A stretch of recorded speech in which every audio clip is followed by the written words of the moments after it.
Hey guys, Zach here, coming at you with another video. So a little while ago, we got a new addition to the Nintendo lineup of games called Mario Kart Tour. Now obviously this game is a mobile game that came out for iOS and Android devices, and it's basically Mario Kart, but you can play it on mobile. Now originally, I had the mentality of, why is there a Mario Kart on mobile? We have Mario Kart 8 Deluxe on the Switch that's portable, so why do we need this portable phone mobile version of Mario Kart? But as you can see, I have basically finished every single cup and everything. This game is a lot of fun. This game is very good, but there are a lot of little problems with it that really add up to really make it a very weird experience. It's a very hard game to really give a ranking to because of the fact that A, it's a mobile game. It's not all out yet, but B, it's just a mobile game. It's got a lot of those mobile game nuances that really make it a struggle sometimes. And today, I'm going to get into why that is. ZakPak, he's always there for you. ZakPak, only on YouTube. ZakPak, what will he do next? ZakPak, let's find out, 'cause it's on with the show.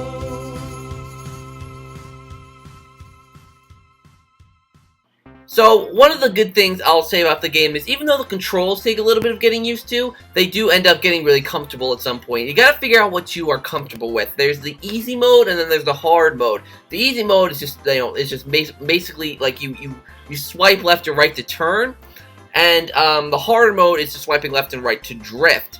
I end up always going for the easier route, which I guess means that I'm just I'm doing the easy way out. But to me, it just feels better. You still drift when you turn. It's just, it's just a different feel. And, the game constantly reminds me, oh, you're doing really good. You might want to switch to the advanced controls. But I just find those controls more comfortable to use. I don't know if there's any advantages or disadvantages to using whichever controls, but I think that in general, just using the basic controls is the best way to go. At least for me, you may experience something completely different.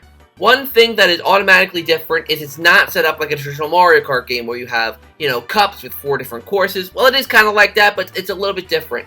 Each cup is based on a character. And let's pick Mario here. So Mario's got 4 courses, but it's 3 races and a challenge.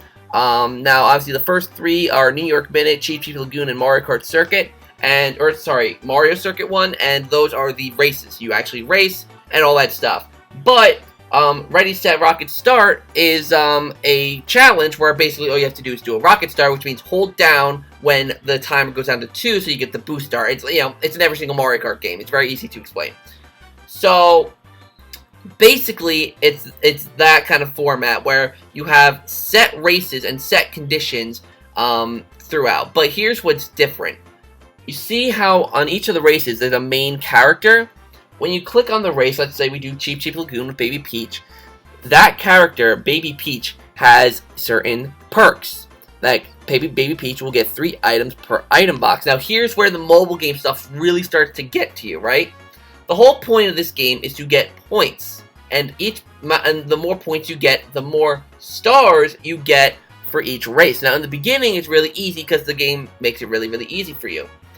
But the later on you get, let's say we're at the Daisy Cup, let's say, for this one, let's say for Dino Dino Jungle, if you don't have that top character, you gotta go for the one who's next up, who's Daisy in my case, and you get less and less points for it. So it really just becomes, you gotta have the best character to get the most out of your experiences, and that's not just with the characters. So let's say I pick Daisy, right? So with cars, you also have to choose your cart, right? So, basically, if you have the top cart, which you can't even see because it's blacked out because I don't have it, you get double points or bonus points, and then going down the list. And that also applies to gliders. It's the same thing. So, basically, if you do not have the top-notch quality equipment, you don't, you can't really get the points, which makes it a real grind because later, once you get to the later cups, it really becomes like a struggle to get the points you need to get a lot of these stars. Now, here's where the microtransactions come in, right? So, really, you just start off with one character. I think I started off with Toad. So you start off with Toad, and that's the only character you have to start. You don't have a lineup of Mario characters to play as. You can only play as Toad at first. So let's go to the playable drivers in the list. Now, also keep in mind, I haven't spent a dime on this game, so it is completely possible to grind for characters leveling up. I haven't spent a penny, because I think it's pointless to spend money on this game, which we'll get into that in a second. So those are the characters I've unlocked. So the ones that are blacked out are Mario, Peach, Yoshi, Toadette, Donkey Kong, Diddy Kong, Metal Mario, Peachette, yes, Peachette's in this game, Pauline, Mario in like a suit, whatever, and then Dry Bowser. Now, I think you'll notice some interesting omissions. Wario isn't here, Luigi isn't here, Waluigi isn't here. Those are characters they're going to bring later on. They're doing kind of like what they did with Mario Tennis Aces, where they're giving you a set amount of characters at first, and then they're going to slowly introduce them out later. So, Luigi, Wario, Waluigi, and probably some other characters will come down the line. And, you know, I'm okay with that. I just wish characters like Luigi, Wario, and Waluigi would have replaced characters like Baby Peach, Baby Daisy, and Shy Guy. You know, like, I wish those main characters would have been out with the, you know, the first batch. But another problem that also goes with the courses. So something you will notice when, like, let's say you're like me and you're doing all these cups, like you're just going through them and waiting for the next ones, you're going to be getting these same courses a lot. Cheap Cheap Lagoon is one that I've noticed a lot. Daisy Hills, Dino Jungle, those ones you'll be seeing a lot. You're going to get a lot of repeat courses. Like, get used to it. And one thing that sucks also with the repeat courses, and you have to use the same character, because, like, obviously, one of the first characters I unlocked was Bowser. So, I've upgraded him quite a bit, so he gets the most points. So, even though Daisy's at the top here, I get more points with Bowser, so it's really like, you know, like, for example, right, when the next batch of characters comes out, Luigi will be one of them, right? And I'll get Luigi eventually, but Luigi won't have much value to him because there's not a lot of, he doesn't have a lot of points. Bowser and Daisy are my most leveled up ones with Dry Bones right behind. So it's like, why would I want to play as Luigi when I can just play as these characters? And also, same like with this course thing, why would I want to play as Bowser if Daisy gives me more items? You know, so it's really, it's a Mario Kart game that is so mobilized that, like, if you like Mario Kart, this won't feel like Mario Kart to you, especially because right now, let me go to the menu here, right? You have the Friends tab, and you could add friends, but I don't even know if you can race them. Like, you have your friends here, the people who've added you. By the way, guys, if you want to add me on Mario Kart Tour, here's my ID. But either way, you can't, like, you can't race them. Like, I mean, at least I haven't found a way to race them. It just ranks you based off of your scores on a certain cup. Which, by the way, I'm first on the Koopa Cup, so you guys might want to pick up the pace. But yeah, you can't race your friends, you know, and there's no option to choose a cup or to choose an individual track and just have fun and race. You have to use this system of, you know, which character will get you the most items. There's no way to make it, okay, so I'll just play as Bowser, everyone gets the same number of items, there's no advantages to using a certain player. It's just, you know, just how it is. And I think that's really unfortunate. If there was a way to make it so that you can play just traditional, like, Mario Kart, where you can hook up with your friends on your phone and choose a course and play that course, that would be pretty cool. You know, that'd become and especially if there's a voice chat option on the phone, that, you know, and on the app, that would be really, really cool. But they don't seem to have that, at least yet. I don't know if they've confirmed, you know, I mean, like, it says multiplayer inbound, but, like, I think that's something that should have been a launch thing. That's something that should have been there from the beginning.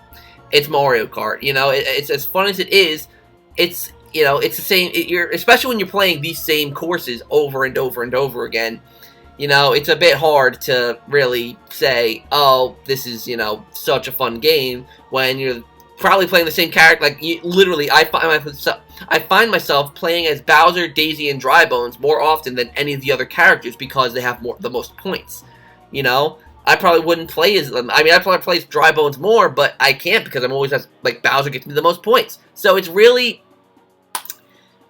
tricky. It's a good game. It really, really is. But I feel like it suffers from mobile game-itis, and now this is where this point comes in. Now, I think this game is really slow paced. Like, if you compare it to the speed of Mario Kart 8 Deluxe, the races are a lot slower. Even 50cc, it really drags. I race at 150cc at all times just to have a little bit of speed in there. And when I heard, oh, this game has 200cc, okay, I'll probably end up playing that a bit. But the only way that you can get 200cc is to get a gold pass for $5 a month. Not only does it limit, like, not only can you not get 200cc without this mode, but you get all these items, which are, you know, enhanced versions. You can get the gold badges of the ones you earn, which I'll talk about in a little bit. And yeah, you unlock 200cc, so you have to pay to play these modes.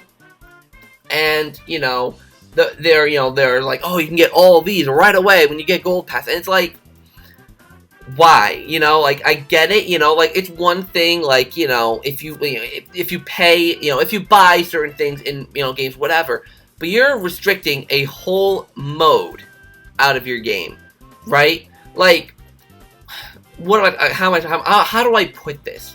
Like, imagine, right, if in Pokemon Go, you couldn't do gym battles unless you paid per month, right? Or if it was like a one-time payment kind of deal, like $10 down, you can do 200cc, you get a bunch of perks, whatever, fine. But you gotta pay every single month. $5 a month for 12 months, that's $60 a year. That's 3 times the annual amount of your Nintendo Switch service for online, you know? So at that point, it's like, why? Why would you spend 3 times the amount you would for Nintendo Switch Online to play one game on your mobile phone that you can perfectly do without paying for it? And I get it, people are going to be like, why are you complaining? You obviously do not have to, you know, you don't have to pay for it, but you're restricting a mode from me. You're holding something back from me. This game is slow enough as it is, so why hold back a mode that really is a good mode to have for someone who thinks this game is really slow? So, I know this was a really unstructured video, a really, probably disjointed video as well. I just wanted to do this video as kind of a throw out there video, kind of rant video. This video was not planned for this week, actually. This video wasn't something I was going to do. But, like I said, I really want to expand more into Nintendo, broader Nintendo content rather than just Luigi's Mansion, so I figured this video would be a good one to do now. So, if you guys like Mario Kart Tour, make sure to add me on Mario Kart Tour for whenever multiplayer comes out so that we can race. If you don't like Mario Kart Tour, let me know why down in the comments down below. I definitely think that this game is good. It's fun, it's a good time killer. You know, obviously I've been playing a lot of it, but there's definitely a lot of things in it that make it reek of mobile game, and why, after a little while, I probably won't be playing the game much anyways. That usually happens to me in mobile games. I'll play it for a while at first, but then eventually I'll lose interest. That always happens with mobile games. So, let me know down in the comments down below what you guys think. And, yeah, until next time, guys, I'll see you in the next video.